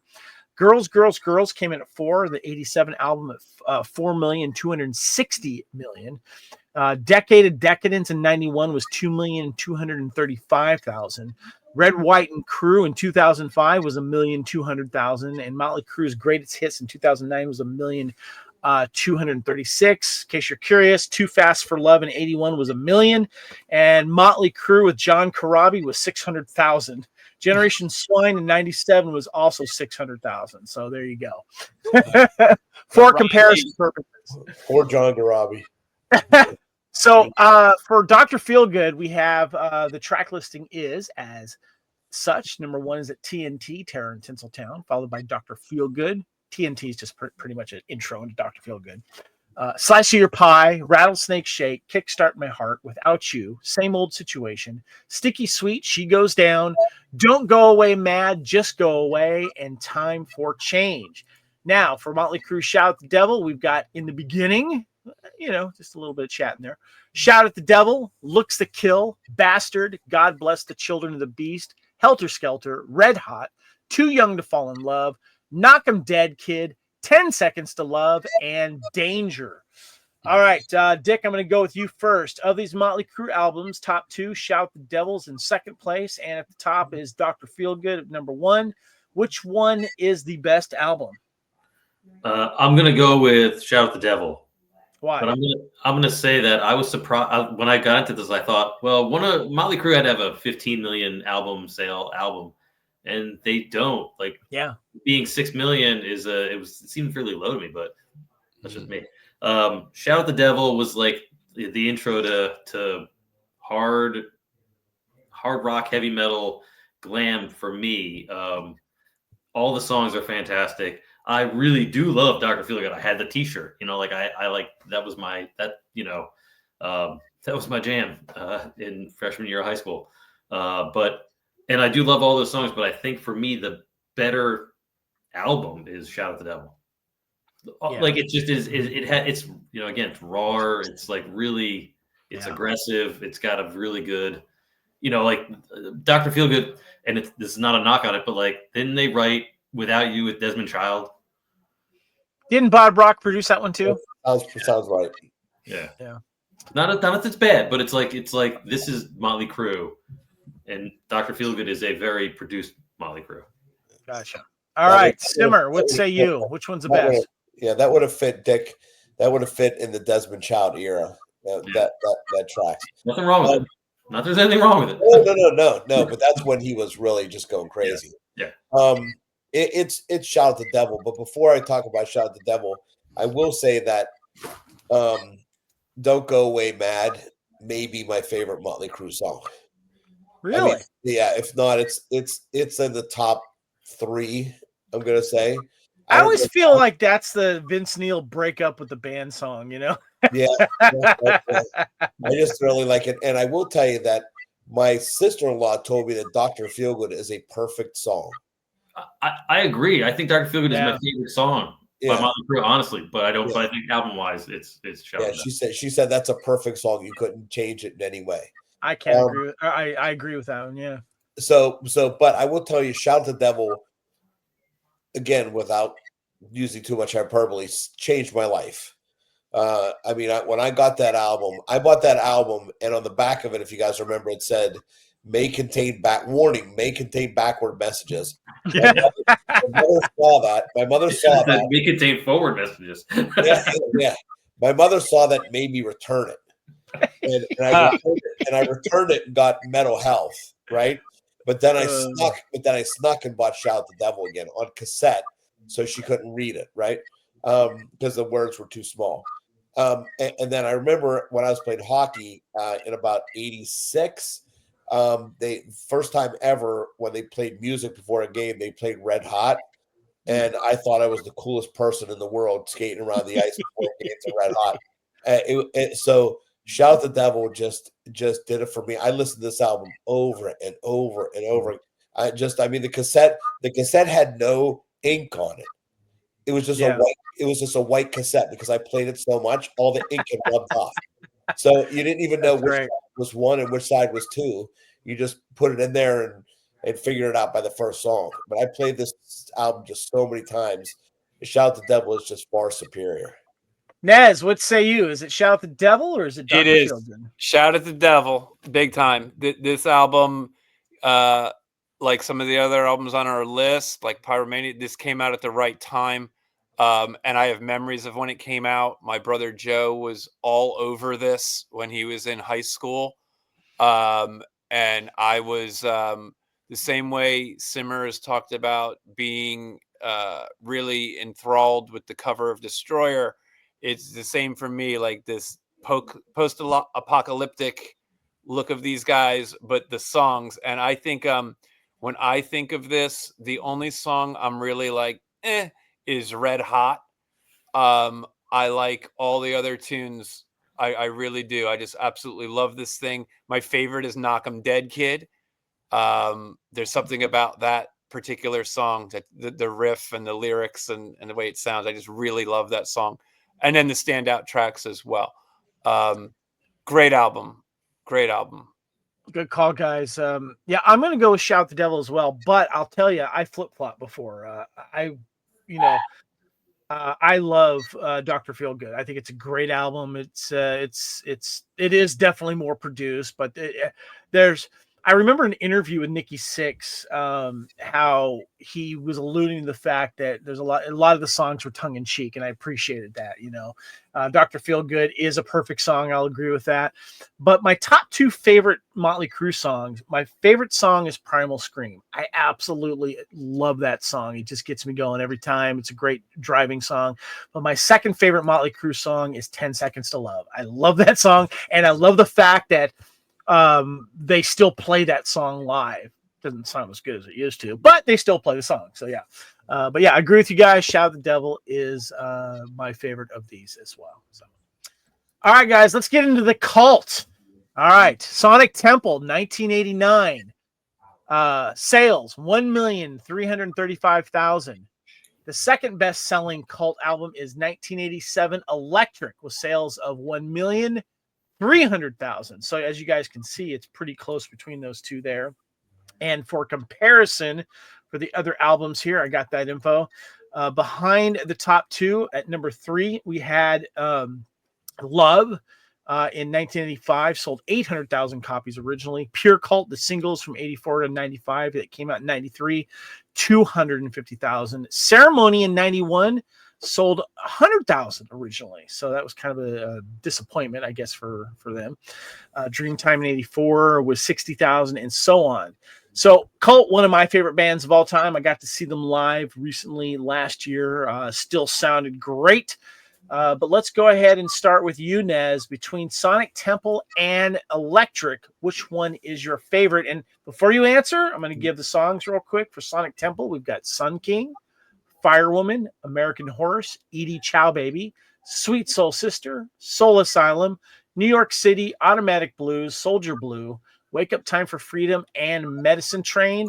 And as for the Electric, we've got Wildflower, Peace Dog, Little Devil, Aphrodisiac Jacket, Electric Ocean, Bad Fun, King, Contrary Man, Love Removal Machine, Born to Be Wild, Cover, Outlaw, and Memphis Hip Shake. Nez, which one is the better album? This was tough too. I got into the Cult with the Sonic Temple album, and had Sonic Temple for quite a few years before I ever got around to getting some of their other stuff. My favorite, I would say one of my favorite songs by the Cult is American Horse, which is on Sonic Temple. That is a song that I really I bought the album for Firewoman, but American Horse follows it. And that just became my automatic favorite song off the record. And I still love that song. But I am going with Electric. I think that album, Rick Rubin's production on it really was the right choice for the band, for their riffs. Some of their riffs, they sound like, nips from AC/DC, like Wildflower sounds like Rock and Roll Singer. Love Removal Machine kind of has this Rolling Stones type thing going on in there too. And I think that's probably the reason I kind of like it. I forget which song it is when I was like replaying it. But I know I wrote it down on my notes. I'm not going to consult them, but it's a really great rocker that has this T-Rex meets Aerosmith vibe on the song. The only thing that I really just do not dig about this album is the Electric. Electric, right? Yeah. I do not like the Born to Be Wild cover. That's one of those songs that I think no band should ever dare try to do. Sorry, Lizzie Borden, even you failed at it. But I think I really dig this album from Wildflower to the closer. It's great. All right, Electric is your choice. All right, let's go with you, Mike. What is your favorite, Electric or Sonic Temple? Yeah, these are the two that I probably knew the least about. And so when I dove into them, I the first thing I thought was I'm going to probably side with the album that has Love Removal Machine on it. I didn't know which one it was because I wasn't 100% familiar with the Cult's catalog. And when I listened to this one, when I listened to Electric, I was like, yeah, this has got it. Plus, and I knew Love Removal Machine's coming. It's coming. And so all the ones before that really kind of clicked. And it's this one by far for me. No, well, not by far, but it is. And the first one, the other album, Sonic Temple, I was always really kind of confused by the cover, if that makes any sense. Yeah. Because like the lead guitarist is prominently displayed. I mean, if you're the other guys in the band, are you like, dude, like I'm not even on the cover, like how many other bands do you know that the guitar player is front and center on the album cover? Well, it's interesting is you don't really notice, but Ian is in the backdrop. But the Cult is Ian Astbury and the guitar player Billy. Billy Duffy. Yeah, I mean, you can't even see Ian Astbury's face. It's such an iconic image, though. Yeah, I like it's I bought it. I bought the T-shirt that has that image on it because it's just Billy Duffy is one of my most underrated guitar players too. So, all right, so we got 2 for electric. Dick, what say you? It's Sonic Temple for me. Nice. Okay. Every song on this, when this album came out, I bought it. Every song it's a favorite of mine. Edie Chow Baby, I think, is the guitar solo on that is very beautiful. It's just everything's really well written on this album. And Nez and I saw the Cult a couple years ago, right? We did. In Philly, and then I saw the Cult like in 2000 at a beach bar. Like they were playing to a couple hundred people. Was that when Matt Sorum rejoined him? Matt Sorum was not in the band at the time. Okay, because I saw them in a little club in Virginia Beach, Virginia, and Matt Sorum had just rejoined the band. Yeah, that was pretty cool song. Yeah, but that show was fantastic because it was very intimate. But like I just think like again like learning the guitar parts to each of these songs when it came out, like I just love it. I love the sound of this. It is a Sonic Temple. I really think that. I mean, Electric Love Removal Machine is it's the riff. It's like. When they played that at the concert that Nez and I went to, like, people went crazy.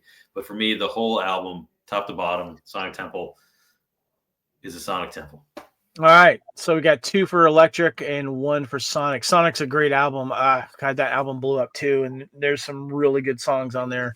The ones that jump out for me are Firewoman, Sweet Soul Sister, and Edie Chow Baby. But my vote is going to be with Electric. The first Cult song I ever remember hearing was Wildflower. It was at a dance club, and they played that video. I'm like, who the fuck is this? And I remember getting that album, and that's when my introduction to the Cult. And there's a certain sound to this album. Right. It's a little more stripped down, I guess it is. It's Rick Rubin. Yeah. And I really like that. I like that the way that it was produced. And don't get me wrong, Sonic Temple's a great album, but for me, I'm gonna go with Electric because you got Wildflower. I love Peace Dog as well. Love Removal Machine, just great, of course. But my favorite Cult song is Wildflower. So yeah. And they threw the bass player and a drummer a bone on this. Although they did jam them in there. They really jammed them in there. The record is a gatefold. It opens up, and they got like 2 pictures of this collage, but like Ian Astbury and Billy Duffy are like everywhere on this thing. It really gives the impression these guys were like hired hands. Yeah, that's what it is. And when I saw them live recently, and by the way, Ian's voice is on point still. I don't know what he does to take care of his voice, but he kills it. And Billy just freaking great. I mean, yeah. So, all right, guys, the next one, this is a big one here. We've got RATT. And the 2 top best-selling albums that we're going to compare is Out of the Cellar from 1984 with the sales of 3 million albums, 50,000 sold. And the second best album was Invasion of Your Privacy from 85, the follow-up. Sales of 2 million originally sold. And for comparison, at number 3 was Reach for the Sky in 88. 1 million. Dancing Undercover in 86 was 1 million. They tied. Detonator in 90 was 500,000. RATT and Roll 81 through 91 was 500,000. So who do I went with last on this one here? I think it was you, Dick. So we're going to go back to you. Out of the Cellar. Let's go here. Let me give the track listings here for Out of the Cellar. We got Wanted Man, You're in Trouble, Rounded Round, In Your Direction, She Wants Money, Lack of Communication, Back for More, The Morning After, I'm Insane, and Scene of the Crime. And for Invasion of Your Privacy, we got You're in Love, Never Use Love, Lay It Down, Give It All, Closer to My Heart, Between the Eyes, What You Give is What You Get, Got Me on the Line, You Should Know by Now, and Dangerous But Worth the Risk. Which one is your favorite of these 2? It's me? Yeah. Okay, sorry. By the way, Detonator is my favorite RATT album. Oh my God! I love. What the hell is wrong?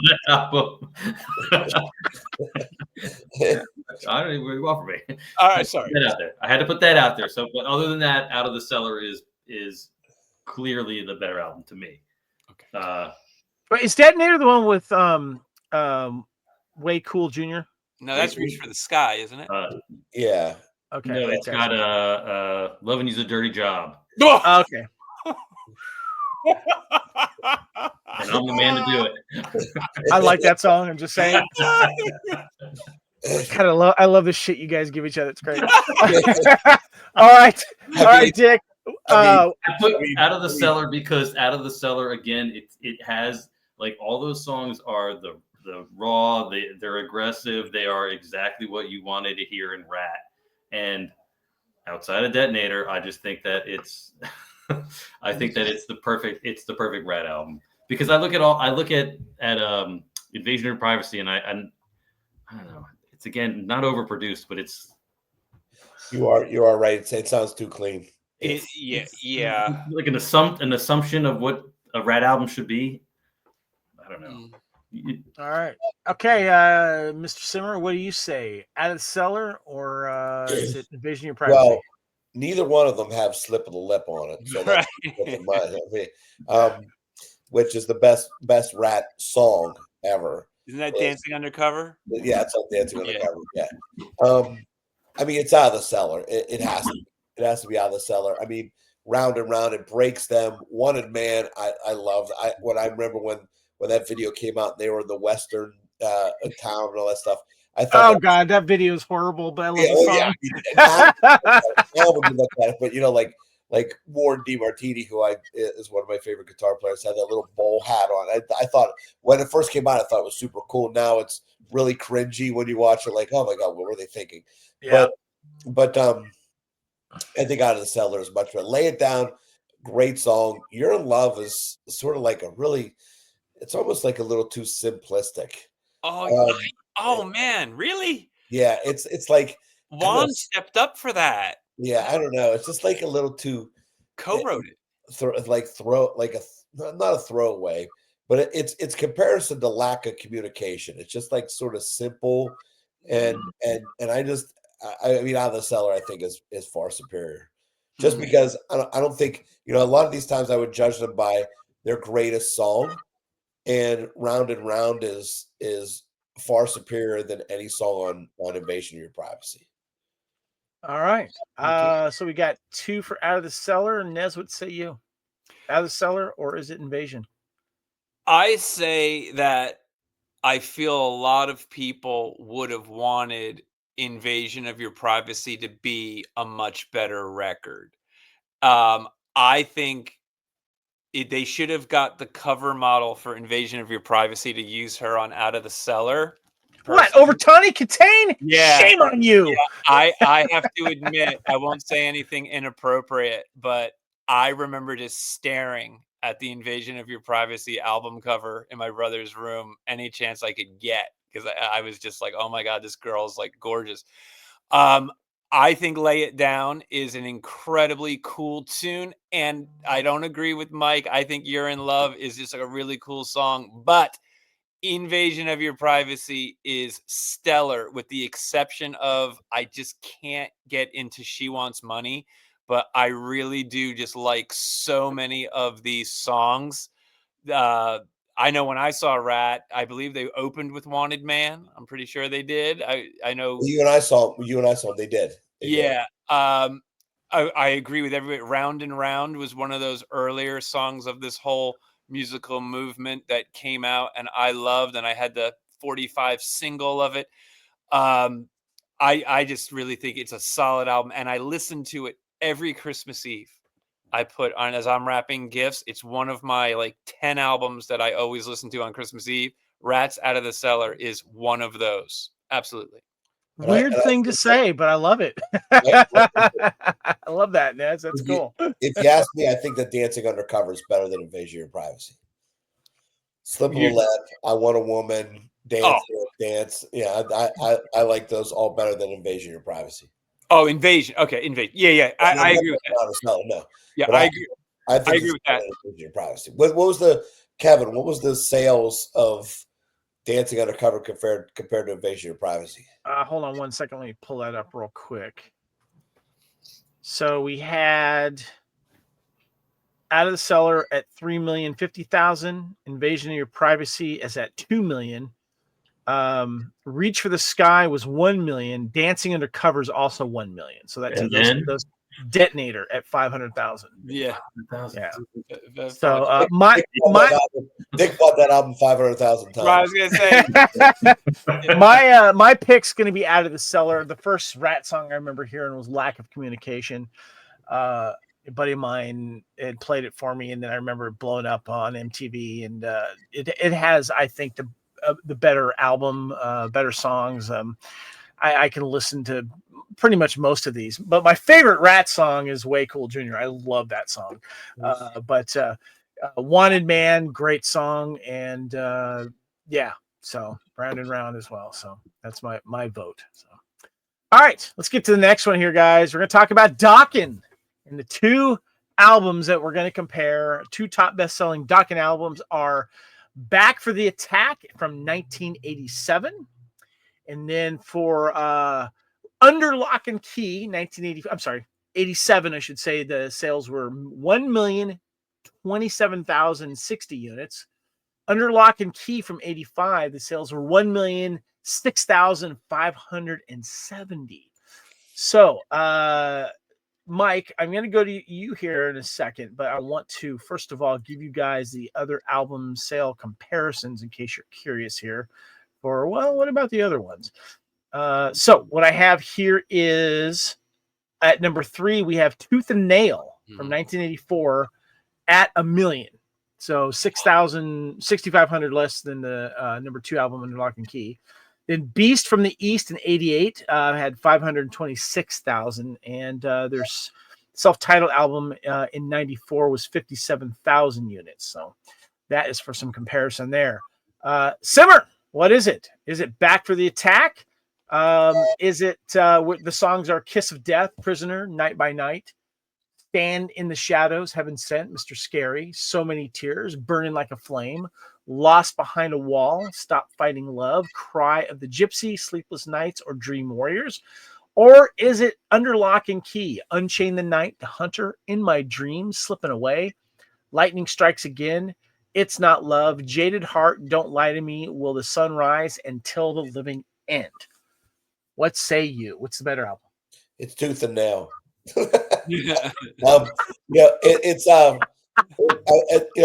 when you just showed me this right now, I was shocked that the most albums that Dokken ever sold was 1 million, was not even 2 million. No, yes, I'm shocked.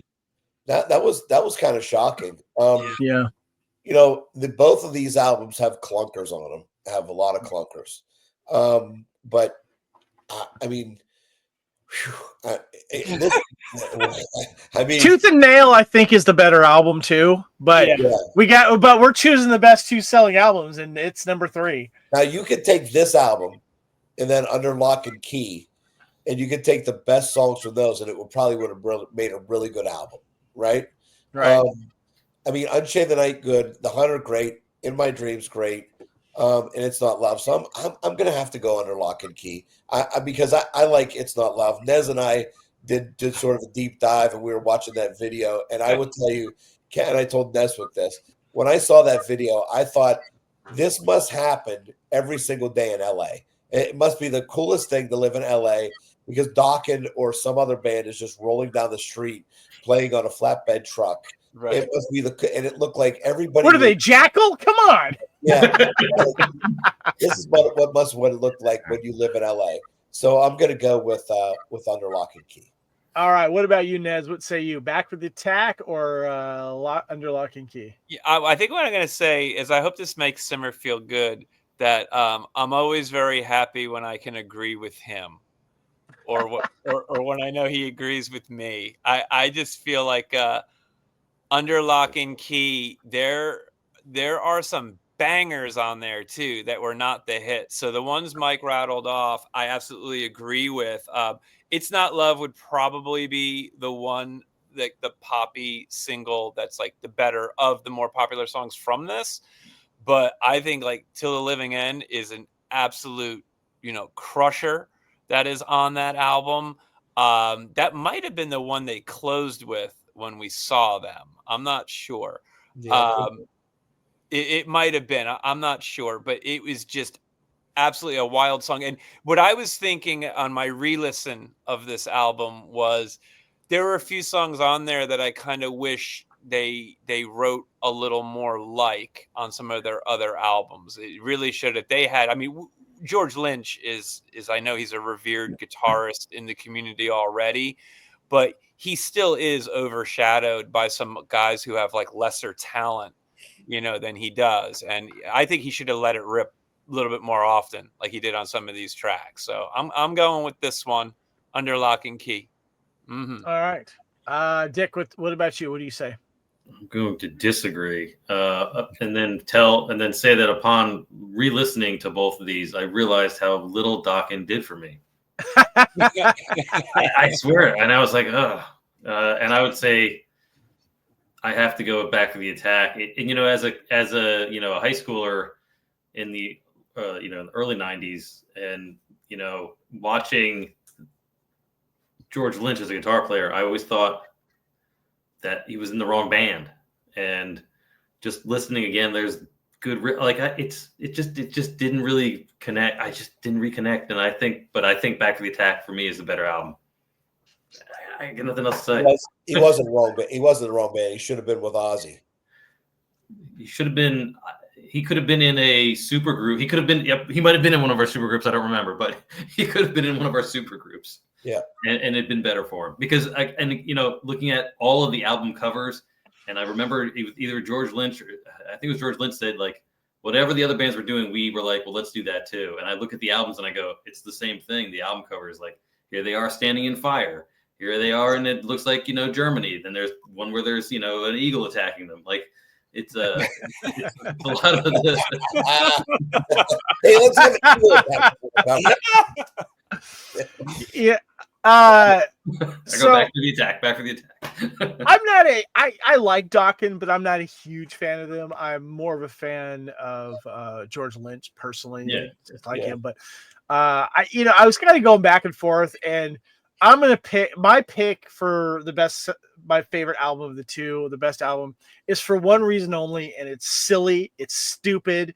Dream Warriors. Dream Warriors, baby! Come on! Oh, yes! Ready? Okay. It's like you're in my brain. I knew that was coming, Kev. I remember being introduced to Dokken because of Dream Warriors on the Nightmare from Elm Street Dream Warriors. Yeah. And I'm like, who's this song? And that's how I got introduced to Dokken. I'm sure that's how a lot of people got introduced to Dokken.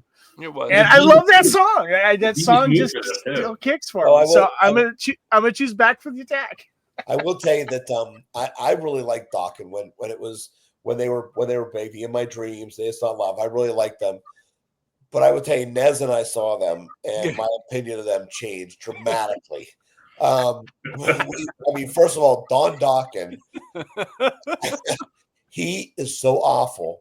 A couple of times he walked off stage to eat, right, which I never saw before, right?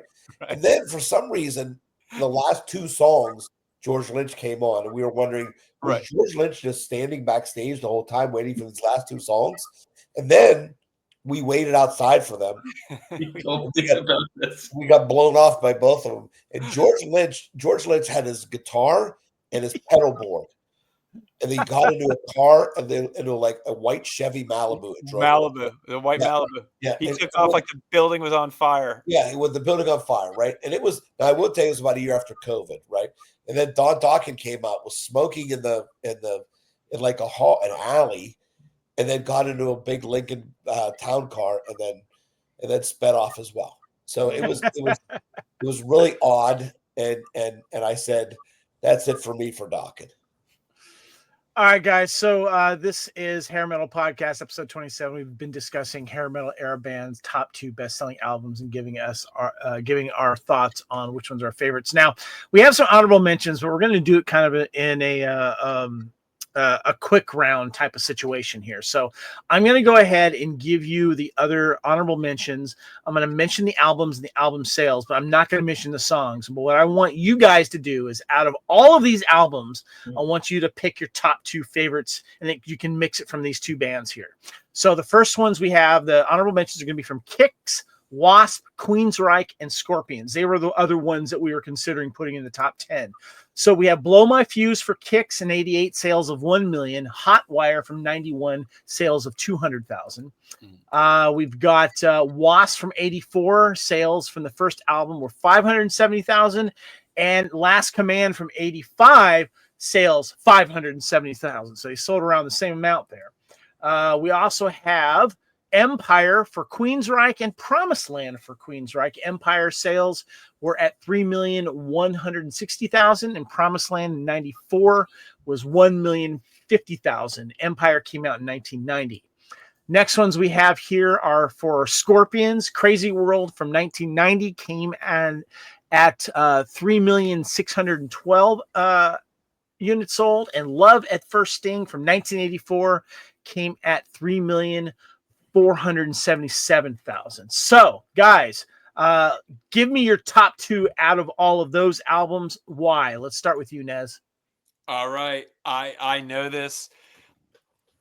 My top 2 out of all of these are the 2 Wasp albums. Wow. And on any given week, if you run into me, there is a really good chance I will have just listened to one of these 2 albums.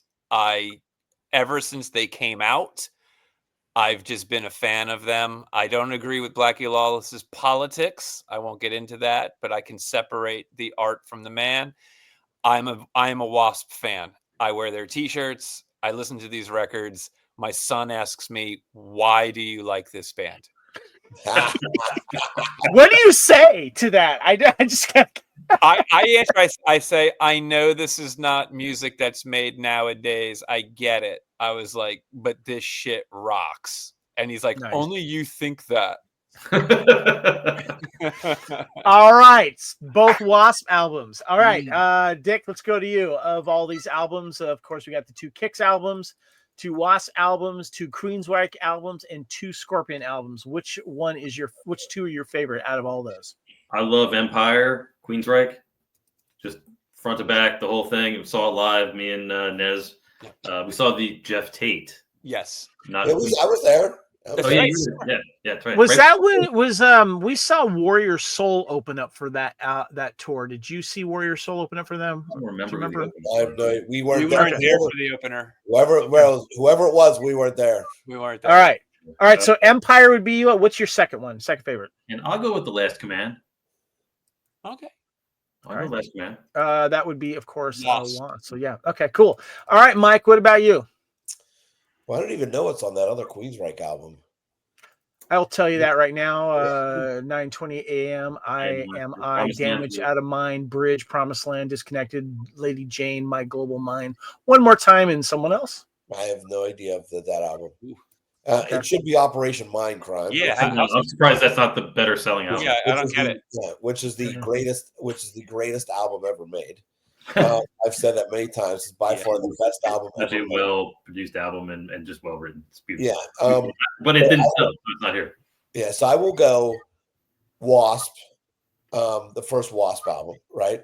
The first one.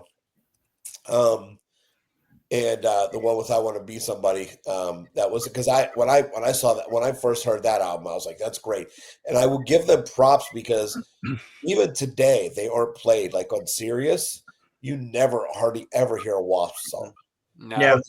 Hardly ever. Blind in Texas is it. Yeah. Maybe you get Blinded Type, maybe Wild Child, but that's it, right? I was at my local grocery store and Blinded Texas came on. And I was both awesomely happy and sort of felt really old at the same time. And I'll go Empire just because it's a Queensryche album. I was going to go Love at First Sting, but there's some bad ones on Love at First Sting. Yeah. But yeah, I would go Queensryche in the first Wasp album. All right. My pick is with Nez, the 2 Wasp albums. I love these. I can play them back to back. I will not listen to them while I'm doing Christmas wrapping, but more of riding my bike, getting some exercise in, or on a long road trip. I can listen to these. Both great companion albums. I love that. And that first Wasp album is just a banger. I love those as well. So, all right, guys. So, what have we learned from this? Afraid to ask. Tell me what you've learned from this. Let's go with you, Simmer. What have we learned from this? And give me your final thoughts on this hair metal podcast. Well, there was some eye openers. The Unskinny Bop revelation, and the Love and Use a Dirty Job revelation. Oh my god! You're not living that one down, Dick Davies. I'm not living it down. I mean, I'll live it down. It's great. I like that song, man. Yeah, you may want to keep that to yourself. Don't put that on a resume. Yeah, I mean, there wasn't really any surprises. I think that everybody went along what I thought what they would go along with. I can't see me and Nez arguing about any of these choices, really. I think it kind of went down that we were, it's nice to see that we all agreed on something like Dr. Feelgood was a perfect song, things like that. And there wasn't too many arguments, which goes to show how intelligent we all are. All right, Nez, what did you learn? And give me your final thoughts. I think in some cases, the sophomore effort of some of these bands happened to be like the second best selling album of their career. And I think there's something that should be said that sometimes these bands, their first album is what they've been working on for years. It survived club appearances and stuff. And this follow-up, isn't always as strong, or it contains like throwaway tracks from like their first recordings, perhaps. So some of them, I think we chose some of those follow-ups, or their sales were pretty good. And then the eye-opening thing for me was actually when he just kind of flashed that Scorpions thing, that I was like, how is the Scorpions like best-selling album? How did that come out in 1990 when they started in 1970 or whatever? Was that with Wind of Change? Is that what that was? Yeah. Wind of Change. That's what. There's probably nothing else on that album. Right, but I think in Def Leppard's case, I think it was really cool for them is that Pyromania was their third album, and Hysteria was like, the fourth one so many years into their career, and they are like their best selling, records. It's not the early one, it's the one smack dab in the middle of their reign rather. So I think that's kind of cool. It's refreshing, whereas Guns N' Roses started and just kind of went down, Gotcha. What about you, Dick? What did you learn, and what are your final thoughts? I learned that I really didn't care for Dokken anymore. Then going back and looking at the album sales, the time when album sales were extremely important to bands, and how little album sales matter nowadays, or how little albums sell. To look back and go, gosh, they only sold 1 million, and people would be dying for 1 million in sales right now of their best album. Yeah. It's just really, it's interesting. Yeah, like Taylor Swift doesn't even sell 1 million. Well, she'll sell just 1 million. But it's like we that can't be true. We get it differently now. Like people buy a song, right? Or they'll buy 2 songs on the album, not buy the album. Yeah. And then she's making her money off merch and touring. Like touring is a bigger thing now. But to go back and like look and say like Motley Crue only sold 6 million, that was their best album. And Def Leppard at the same time, which I would say those guys are equivalent in my head of album sales, and Def Leppard sold 15 or 18 million and like blew away Motley Crue. Like I just would not have thought that. So that was very interesting. I learned a lot there. Thank you. Yeah. Well, I learned that I got laughed at when Unskinny Bop was mentioned as my favorite Poison album, and I'm probably not going to live that down, but I'm fine with that. We all got them. But I was a little surprised at Hysteria not getting the love from you guys. I was kind of surprised by that. But still, 2 good albums, 2 good choices and stuff. So yeah. All right. Well, guys, this is the Hair Metal Podcast. Like I said, we've been discussing the hair metal band's top 2 best-selling albums. Which one is the best? Nez, thank you so much again for coming on, man. Appreciate you being part of my hair metal council and bouncing stuff off. Absolutely. Love it, guys. Love it. Thanks, Kev. Thank you. Dick, same. Hope you keep it up, and thanks again for your input, man. Always a great time. And Mike, you still want me to be the host? I'm good with that. You are an amazing host. I couldn't even imagine being the host. Appreciate you as always, brother. And one of these days, I hope to see you guys in person. For those of you guys that don't know, you guys all know each other. I'm over here in California. I would love to come out and hang out and go see a show with you sometime. And Kev, next Thursday, meet me in Minneapolis. I'll be Is that where you're AC/DC. Going to ACDC. Going to ACDC next Thursday night. You think they'll sell out? I'm not believing what Mike's saying. I'll be in the Pittsburgh show. Oh, that's funny. All right, guys. Well, guys, thank you again so much. And of course, thank you, Mike, and appreciate you guys. This is the Hair Metal podcast here on the Fandom Podcast Network, discussing our favorite hair metal bands and their top 2 best-selling albums. Thank you, Mike. Thank you, Nez. Thank you, Dick. And the next podcast, I'm not going to mention. We're going to put some work into it, but we're gonna talk about some people that maybe we've lost, and we'll see how that goes. But I'm Kevin, and again, join us again next time here on the Fandom Podcast Network for the next episode of Hair Metal Podcast. And remember, every rose has its thorn, and on a steel horse we will ride. Hair metal lives. Rock on, everyone.